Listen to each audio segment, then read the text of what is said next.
সিনেমার শুরুতে মেক্সিকো শহরের একটি গ্রাম দেখানো হয়, যেখানে ব্র্যান্ড নামক একটি কালো বডি বিল্ডারকে দেখানো হয়। এই কালো বডি বিল্ডারটি একটি সমস্যায় ভুগছিল, সেই কারণে সে মার্শাল আর্ট প্র্যাকটিস করছিল যাতে সে টাইম পাস করতে পারে। আর এই সময় দেখতে পাই উল্টো দিকে একটি অস্কার নামক একটি ছেলে এই ব্র্যান্ডকে অনুসরণ করে সে মার্শাল আর্ট শিখছিল। অস্কার মার্শাল আর্ট শিখে যখন বাড়ি ফিরছিল তখন কিছু গ্যাংস্টার তার পিছু নেয়। অস্কার একটি গাড়ির পিছনে লুকিয়ে যায়।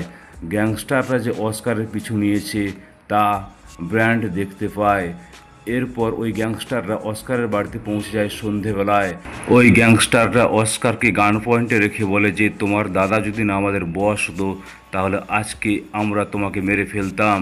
এরপর অস্কার ওদের কিছু টাকা দিয়ে দেয়, আর এইভাবে ওই গ্যাংস্টাররা অস্কারের কাছ থেকে ব্ল্যাকমেল করে টাকা নিতে থাকে।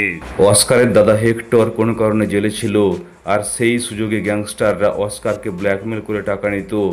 অস্কার ওই গ্যাংস্টারদের শিক্ষা দিতেই এই মার্শাল আর্ট শিখতে চেয়েছিল। এরপর দেখা যায় যে ব্র্যান্ড অস্কারকে ডেকে নেয়, আর সে বলে যে আমি তোমাকে মার্শাল আর্ট শেখাবো। আর এতে অস্কার ভীষণ খুশি হয়, তার কারণ অস্কারের এতদিন সাহস হয়নি ব্র্যান্ডকে গিয়ে বলার যে সে মার্শাল আর্ট শিখবে। তাই অস্কার ব্র্যান্ডের কাছে মার্শাল আর্ট শেখার সময় বেশ খুশি হয়। এরপর থেকে গ্যাংস্টাররা যখনই অস্কারের কাছে টাকা চাইতে আসতো, অস্কার ওই গ্যাংস্টারদের ভয় দেখিয়ে ভাগিয়ে দিত। আর এরপর থেকে অস্কার তার ট্রেনিং টাইম আরও বাড়িয়ে দেয়, সে খুব ভালো ফাইটিং শিখে নেয়। এরপর একদিন অস্কার ব্র্যান্ডকে বলে যে সে ফাইটিং কম্পিটিশনে অংশগ্রহণ করতে চায়।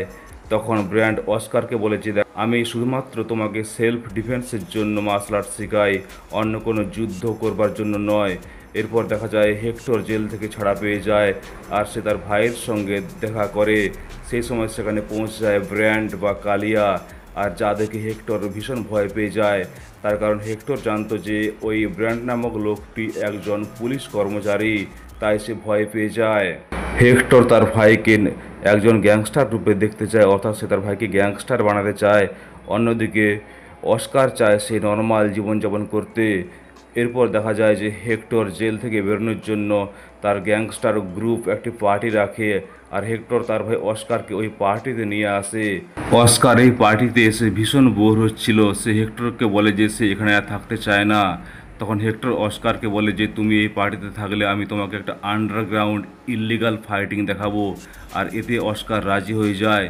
এরপর হেক্টর অস্কারকে ওই ইল্লিগাল ফাইটিং ক্লাবে নিয়ে আসে, যেখানে রেফারি ঘোষণা করেছিল যে আমাদের যোদ্ধাকে যে হারাতে পারবে তাকে $10,000 পুরস্কার দেওয়া হবে।